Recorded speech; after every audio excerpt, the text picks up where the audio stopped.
Welcome this evening to the Candidate Forum for the Carroll Stream Fire Protection District. My name is Linda Given-Lessick, and I am a member of the League of Women Voters of Wheaton, and I am serving as your moderator this evening. I live in unincorporated South Wheaton, so I will not be voting on any of the candidates participating in the forum this evening. The League of Women Voters is a nonpartisan organization that neither supports nor opposes candidates or parties for any office. The League is not affiliated with any political party. The League's purpose is to promote civic responsibility through the informed and active participation of citizens in government and civic discourse. Providing opportunities to meet candidates is a major mission of the League of Women Voters so that you can become better informed about the issues facing your community and become better acquainted with the candidates running for office. We are looking forward to a respectful exchange of ideas this evening focused on the issues. We all benefit from that civil exchange of ideas rather than personal attacks. Our goal for the forum is that it will inform and inspire rather than divide. We do hope that the candidates will speak about their goals and plans and refrain from speaking about another candidate or what another candidate has or has not done. Participating in tonight's forum for the Carroll Stream Fire Protection District are Rick Fisher, Brian Jordan, and Joe Pauling. The format tonight is a forum and not a debate. Candidates are expected to accurately represent the facts, and their responses reflect their own views and opinions. All candidates attending tonight have signed and returned a ground rules agreement by the deadline established in the invitation. These rules specify the format, time limits, broadcasting of the forum, and other rules related to the conduct of the forum. It also specifies that the candidates may not use any portion of the recorded forum, including partial transcripts, in their campaign ads, on their website or social media, or other material or political advertising. The candidates will begin in alphabetical order by position with their 1-minute opening statement. They will then alternate the order in which they answer questions for 1 minute.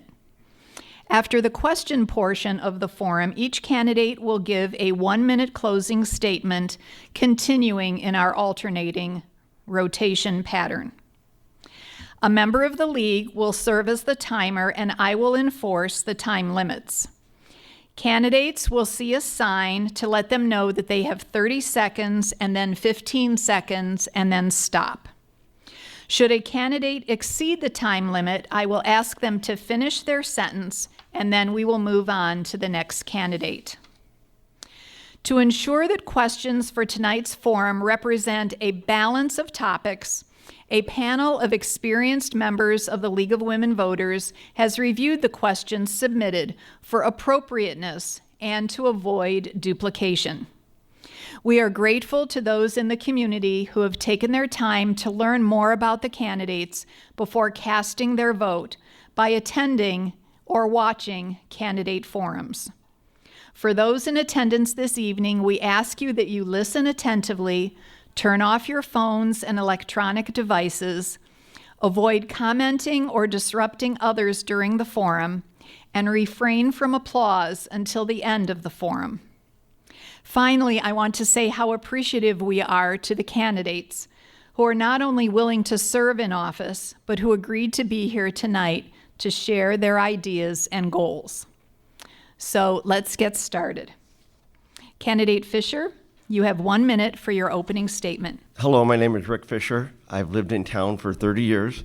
I've been active in the community from the standpoint of coaching my daughters through softball and things of that nature, as well as junior achievement with the schools that they went to. I was appointed to the Fire Commission in 2000, and in 2004 was then appointed into the board and was elected 2 years later. And I'm honored to be here tonight. Thank you. Thank you. Candidate Jordan, your opening statement, please. Good evening, and thank you for being here this evening. My name is Brian Jordan. I'm running for re-election for a third term. I've been married to my wife, Courtney, for over 27 years. Our daughter, Skylar, is 24, who has grown up in this community.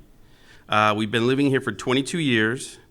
I have been a trustee for the last 12 years, and in that 12 years, the fire district continues to make great strides forward in the best direction, from our ISO 1 status to applying and receiving grants for equipment and gear. This allows us to have a lower tax rate and work within a tighter budget. I'm looking forward to continuing to provide the citizens with the best and safest service we can. Part of this is making sure that our first responders do have the proper equipment and training they need to do the job that we all expect from the fire district. To do this requires me to keep an eye on the finances, which allows me to stay fiscally responsible. Thank you. All right. Thank you. Candidate Pauling, your opening statement, please. Good evening, I'm Joe Pauling. I've been part of this community for 37 years. I'm married, I got 4 young boys. I'm actively involved with them. I coach 3 different sports. Currently the president of the youth football organization in town, and I was appointed to commissioner in 2019, and I'm seeking to be a trustee of the Carroll Stream Fire Prevention District. Okay, thank you. And now we'll start the question portion of the forum. And I do encourage members of the audience to submit questions. We have note cards available and pens. So please, if you have a question, write them down, submit them to one of the league members who are here in the room, and we'll be sure to try to get to as many of the audience questions as we can. Okay, the first question, we will start with candidate Jordan. Why are you running for the Board of Trustees? Great question. I'm continuing to run due to, I feel like being part of the community, and this is a way for me to give back.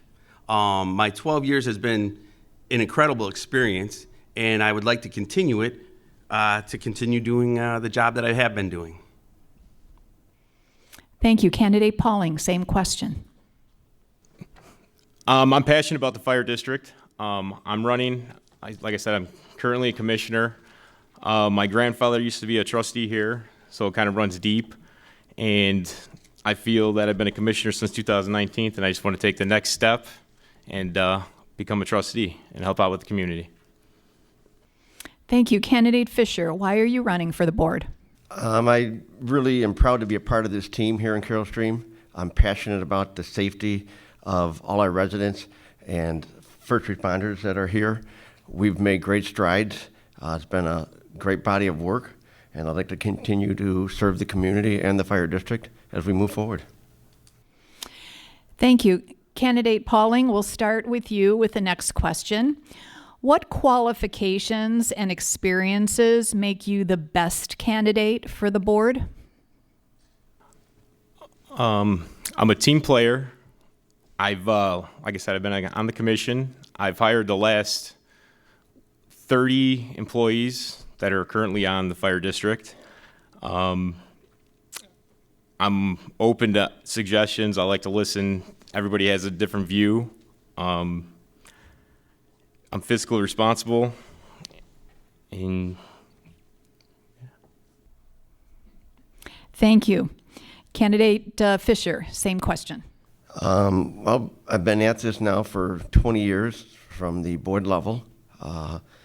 Worked with 5 different chiefs over my career here. Proud to say all the things that we've accomplished. I think the experience that I bring to the board is over that body of work that we've done together. I am a team player. I think communication is greatly important for us to keep moving forward and continuing to achieve our goals that we've set for ourselves. Thank you. Candidate Jordan. Certainly. What qualifications and experiences make you the best candidate for the board?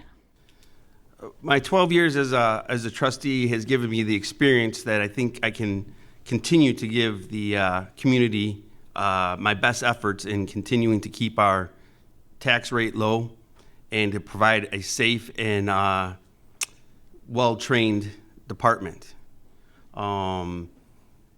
Again, we work as a team, the board. Communication is important, as Rick pointed out. And I think that we continue to do that, and I'd like to continue to do that for the community. Thank you. The next question will start with candidate Fisher. What are your thoughts about the relationship between the Board of Trustees and the fire chief? I think it's critical. It's one that a trust factor that goes both ways. One of us, of our chief, and one with the chief, with the Board of Trustees. It's important that, once again, we communicate to set the goals that we have for this district and all that's important to maintaining the safety of all of our community and our first responders. Thank you. Candidate Jordan, what are your thoughts about the relationship between the Board of Trustees and the fire chief?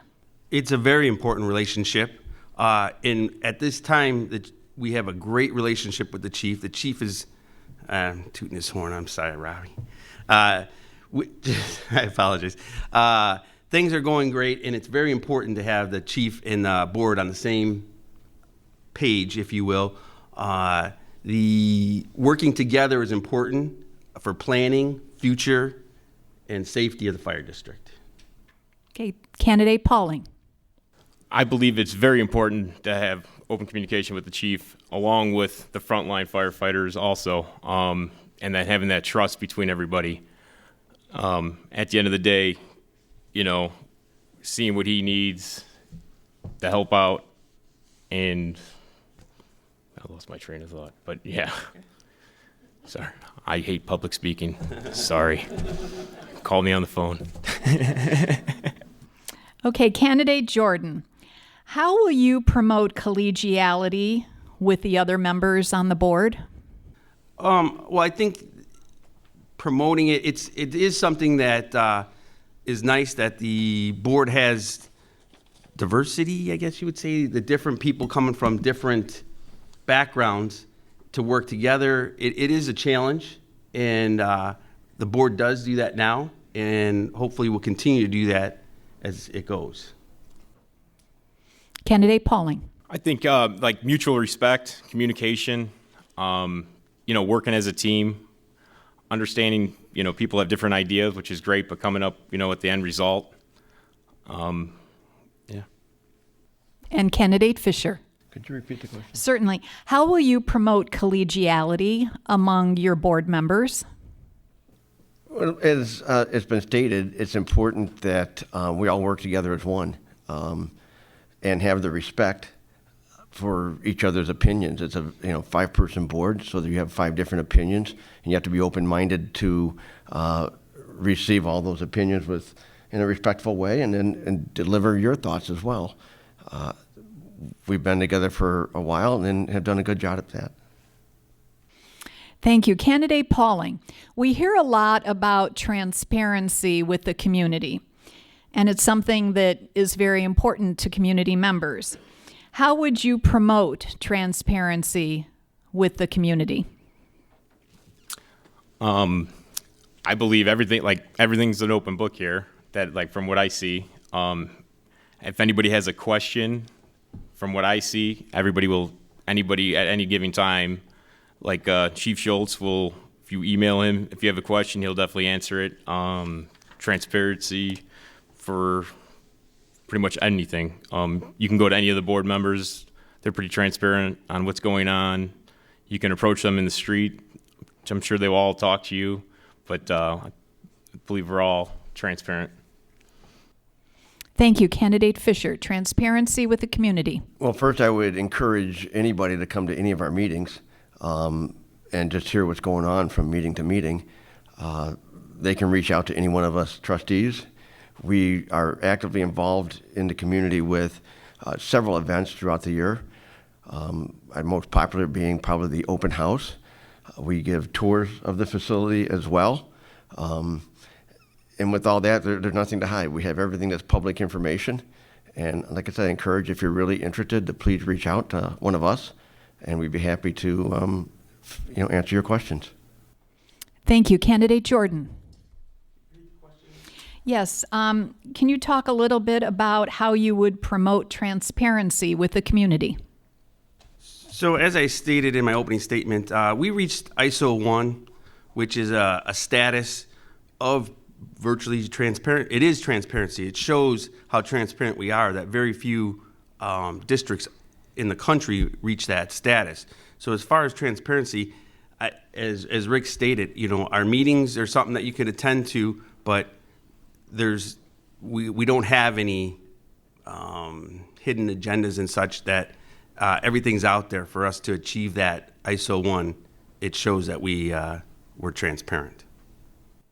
Okay, thank you.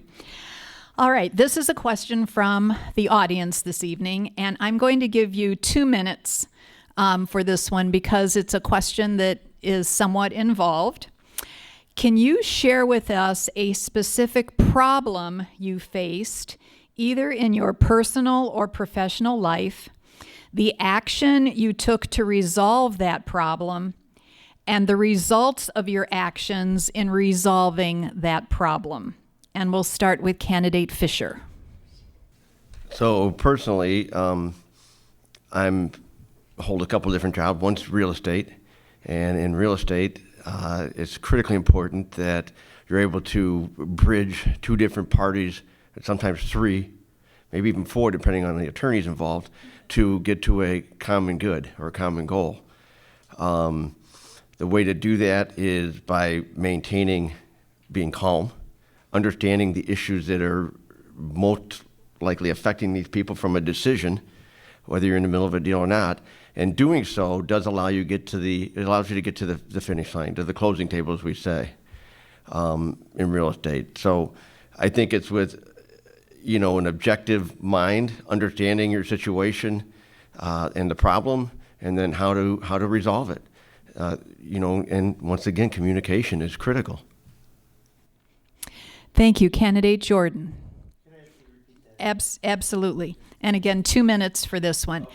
Can you share with us a specific problem you faced, either in your personal or professional life, the action you took to resolve that problem, and the results of your actions in resolving that problem? I'll go to my professional career. I'm a union sheet metal worker. I'll go back to last summer where on a project we had, it's called SummerSlam, and because of the schools, we have to be done before school starts. So you're really on a timeline there. But right off the bat, we had an issue with, I guess you could say, a height issue, where our units were 21 inches and the ceiling only allowed 16 inches. So we had an issue where we all had to get together to figure out how we could come to the conclusion to get school open on time. So as a group, we worked together to solve that problem, and we were able to do it and get school back in on time. Thank you. Candidate Pauling. Can you repeat the question? Certainly. Give me some time. It's an involved one. Yeah. Can you share with us a specific problem you faced, either in your professional or personal life, the action you took to resolve the problem, and the results of your actions in resolving the problem? Okay. It's probably, I'm trying to think how long ago now. 5 years ago, I had a tough decision. I used to do hazmat, and I was never home making good money, or take another job, make less money, but I'm being able to be home with my kids. So I had to decipher. I chose to go the other route, be home with my kids, make less money, which in return, at the end of the day, happier life, happier wife, and I think we resolved the problem. Real life scenario. Now looking back at it, I think I made the best decision for me and my family. Real life. Thank you. Okay, we'll start the next question with candidate Jordan. This one's a little simpler than the last one. In your opinion, what are the duties of a member of the board of fire trustees? Well, first off, you're the voice of the taxpayers.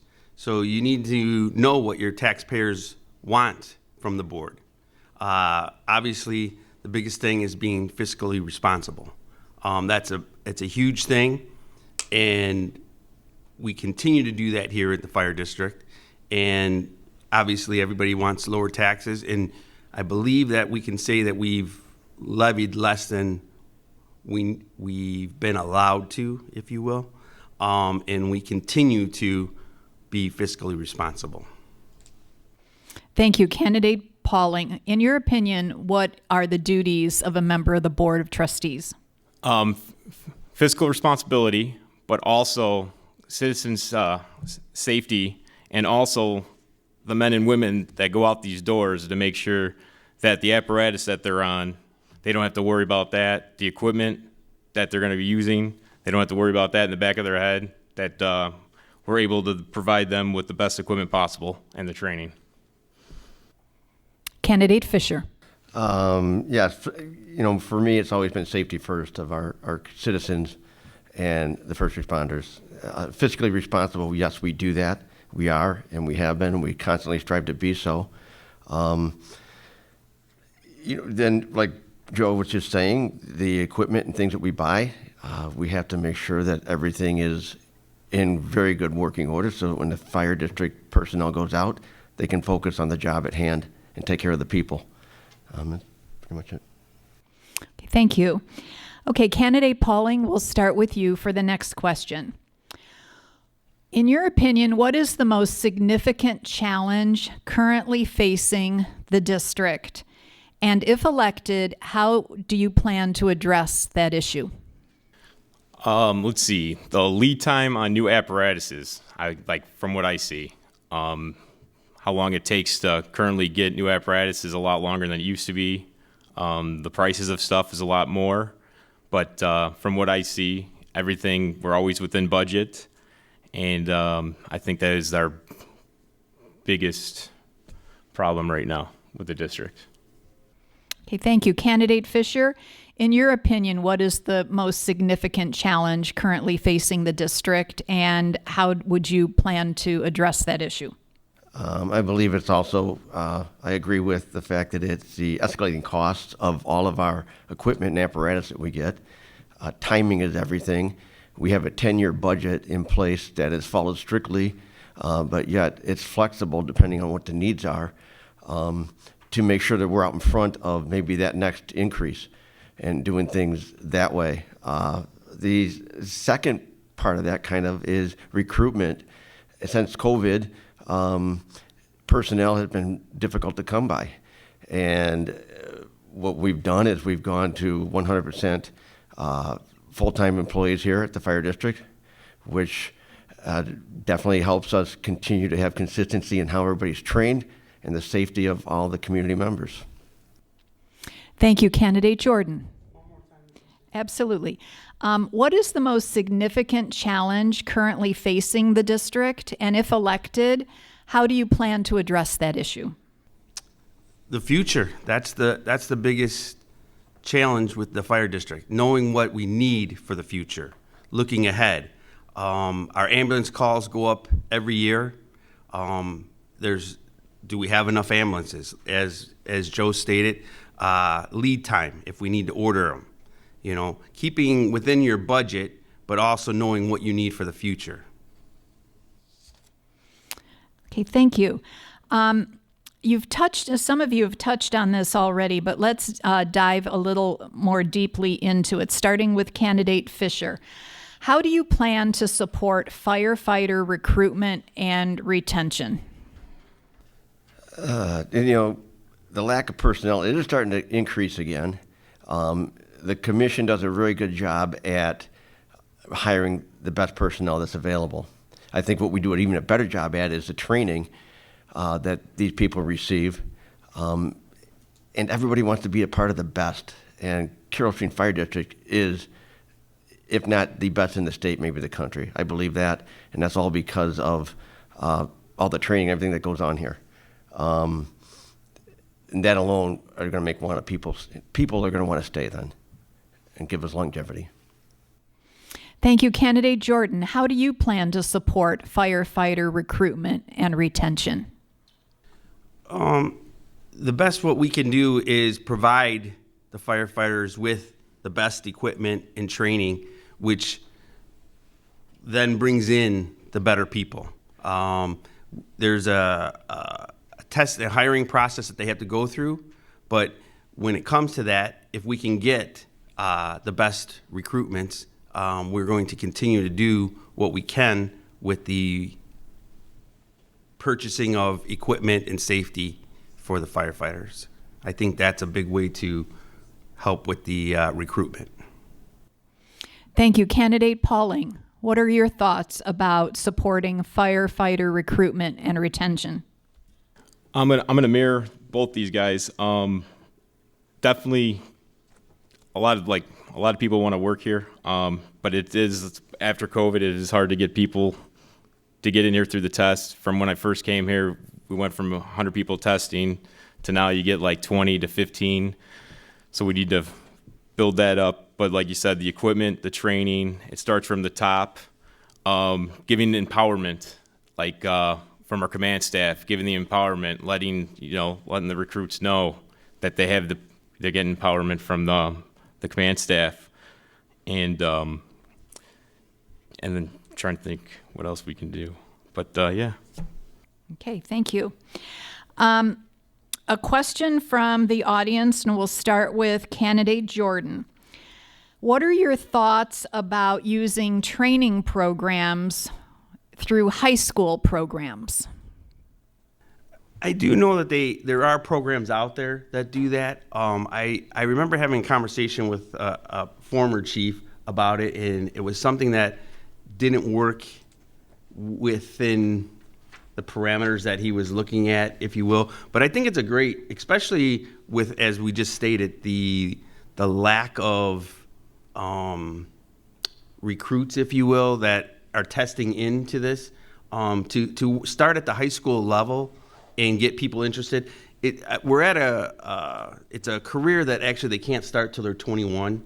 So there is a lot of time in between there where maybe they might fall off, but at least to get their interest, I think it's a great idea to work with the high schools in a program. Thank you. Candidate Pauling, your thoughts about using training programs at the high school level? I think it's great. When I went through Glenbar North down the street, we had Davia, and they had a fire science side.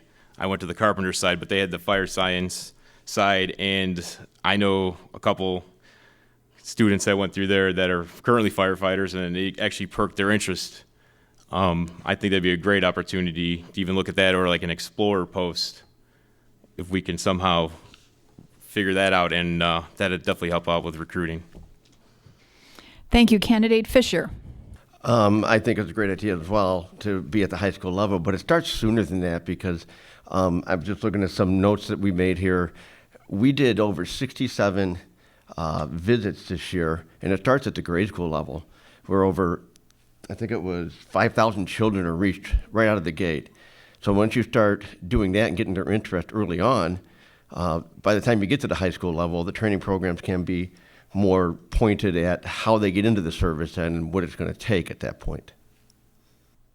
Okay, thank you. Candidate Pauling, we'll start the next question with you. Getting into the finances of the district a little bit, how would you balance the need for high-quality fire and EMS services with the responsibility to the taxpayers? How do you balance those two things? Well, I know Carroll Stream's always been within budget, and safety is the number one priority. First and foremost, we would just have to figure out a way, we'll always figure out a way, but number one is always safety for the citizens out in Carroll Stream. So if we'll have to figure out a different avenue, but we'll definitely figure out a way to take care of the citizens' safety first. Candidate Fisher, how would you balance the need for high-quality fire and EMS services versus the responsibility to the taxpayers?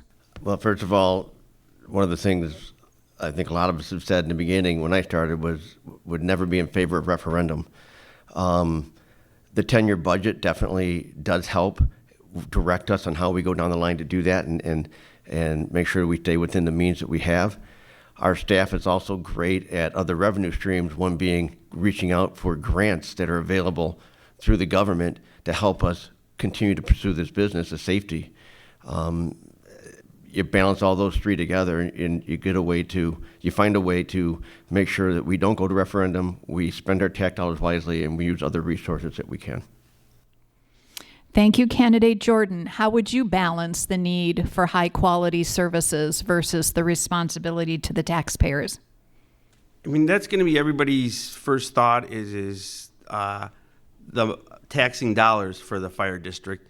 But the taxing dollars for the fire district are very important to use wisely in the training of the firefighters and safety-wise, because everybody, obviously, they want to call 911 and they want somebody there. So in order to get there, we need to continue the training, so that has to be in the budget, and move forward with that. Okay, thank you. Candidate Fisher, staying on the financial picture of the district, what is your view of the district's current financial situation? I think it's excellent. We don't have debt. Once again, the chief and his staff go to great lengths and are very successful at finding other revenue streams that help us maintain a balanced budget. We are 72% funded in our pension, and are on goal. We 100% contribute every year to the pension. That's a big deal for a lot of our taxpayers because of the tax dollars. So I'm very proud of what the work they do here, as well as the board. Thank you. Candidate Jordan, what is your view of the district's current financial situation? I'm going to go with excellent. Again, I'll bring up the ISO 1, and I know not everybody understands what the ISO 1 is, but we have zero debt. We're able to still provide services that without going out of the budget. So we maintain our budget and provide the services for the community, and without having any debt, it's a great place to be, I would say. Thank you. Candidate Pauling. From what I see, it's great. Like I said, they're out there getting grants also, but yeah. Okay. Since we've covered finance, let's talk about the district's facilities, starting with Candidate Jordan. What is your view of the state of the district's facilities? What facilities need to be improved, expanded, or constructed? And how would you propose paying for them? That's a great question. So I could say this. All of our facilities are in great shape. We have maintained them through our budget in the last 5 years, say that we've done all of our capital projects. We don't have any really on board. All three stations and apparatuses are all up to date. So there really isn't. I'm going to pause for just a second. Repeat the question just so I'm not missing a part of it. Certainly. What is your view of the current state of the district's facilities? Do any of them need to be improved, expanded, or constructed? And how would you pay for them? Okay, so with what I've already said, we don't have any issues with any of the facilities, and anything that we do have coming up, we have already in our budgets. So as far as paying for them, there's no need for referendum or anything like that. Okay, thank you. Candidate Pauling. From what I see, the three stations are all worked on the last 5 years. Everything looks great from what I see. And they did a great job budgeting them when they were doing concrete aprons, garage doors, removing a steel beam to make more room for the engine. But everything looks good. All right, Candidate Fisher. I think one of the many things we do great here is that everybody's involved, from the cadets that are on this in this district to our command staff. Everybody's watching and maintaining and monitoring the quality of everything that goes on in any of our facilities. we get out in front of a lot of things. We have people who are talented and taking care of tasks that might cost more money at certain times. Our budget does also allow us to have a reserve in case something unexpected comes into play, something catastrophic, then we're able to handle it without having to, damage our current budget. Okay, thank you. The next question will start with candidate Pauling, and a couple of you have already addressed this, but I wanted to give everyone the opportunity to answer the question. Do you foresee the district having to go to referendum in the near future for a bond issue or a tax rate increase? Starting with candidate Pauling. No.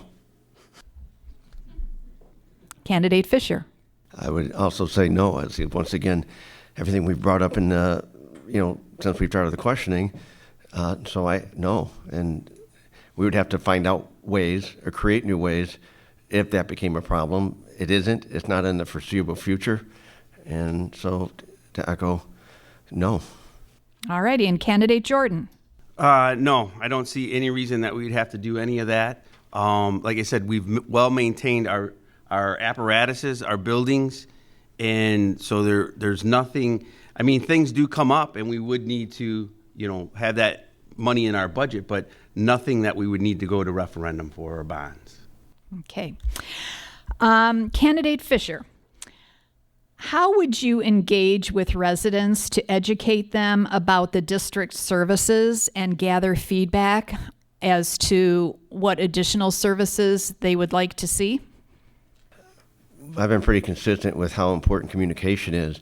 I also think that intergovernmental cooperation, getting out with all the other board members from all around town, be part of different events that go on in town, and just put yourself out there to let people know that you are available. Being involved is a great way to get that message out there to them. And once again, let them know to all the things that we have here, from our open houses. We do several events around town, from seniors to, the children. It's just many events to keep people involved and keep doing so in that way. Thank you. Candidate Jordan. How would you engage with residents to educate them about the district's services and gather feedback regarding additional services that they might seek? So we do have our monthly meetings that is open to the public, so anybody that has questions or comments that want to attend that to ask their questions or give us feedback in regards to stuff. As Rick pointed out, we do our open house, which draws a great crowd, and we get a lot of good questions and comments from people. We continue with public education at the school levels and that. So we are available. Again, we have a great website. If someone needs to reach out to us via email, we've gotten questions that way and return phone calls and such if people had questions. And candidate Pauling. Yeah, the open house. I know they go to Belmont Village, Windsor Park, to reach out to our seniors. They can definitely reach out to them there. All the schools in October.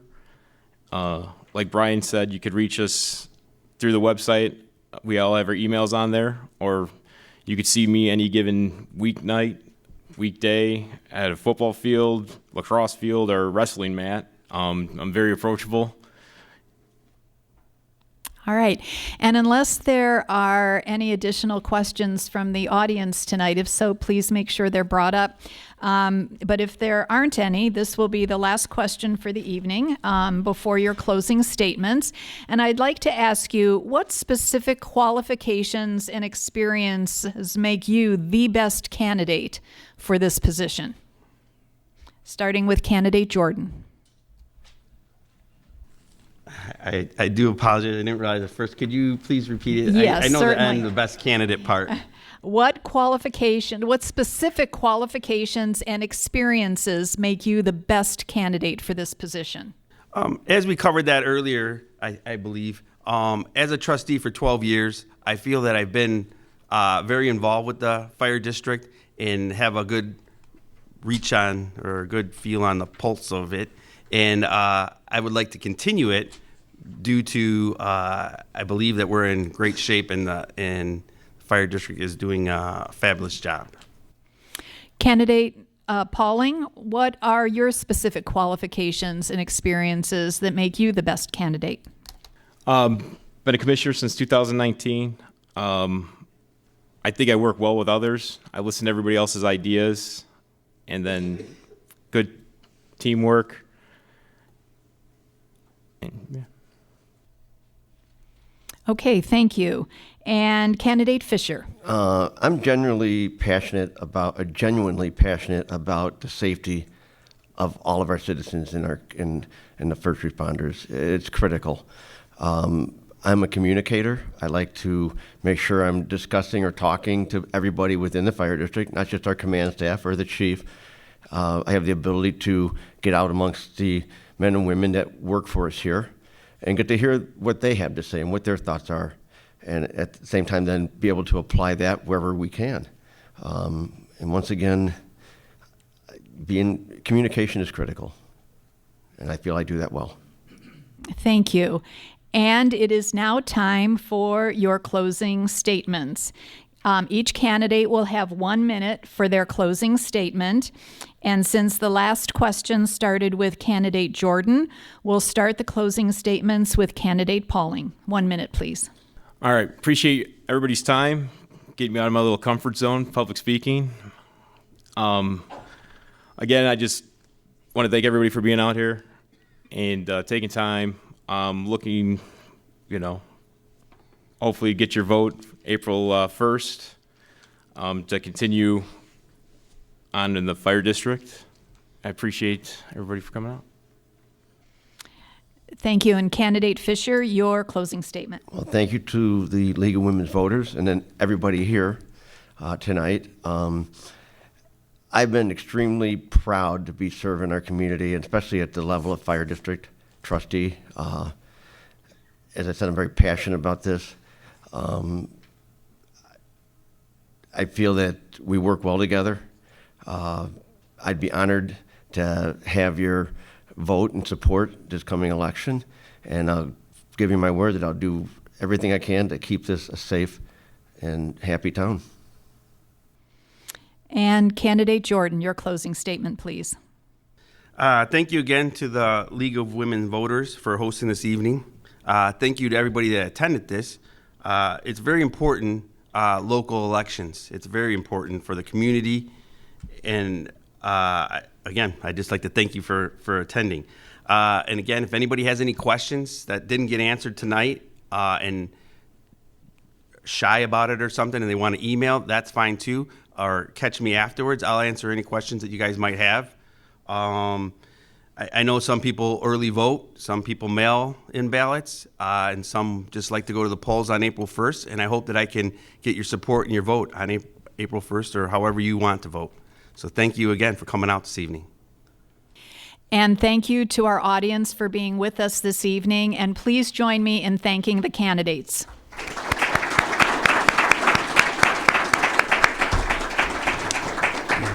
Our democracy thrives when all of us are engaged. Attending or watching a candidate forum is an excellent way to be empowered to join discussions on local issues and to make your voice heard on Election Day.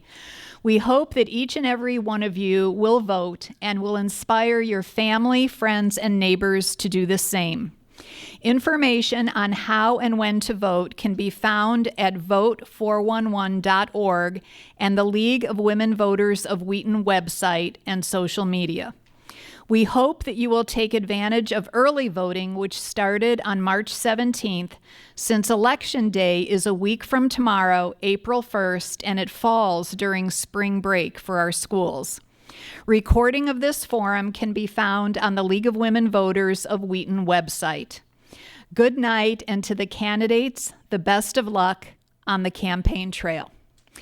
And before we adjourn this evening, I would like to say that we would like to ask everyone to stay seated because candidate Gieser has a 3-minute statement that she would like to give on behalf of her candidacy for the Carol Stream Public Library District Board. So let's stay seated until she has her opportunity to speak. But thank you to the candidates here.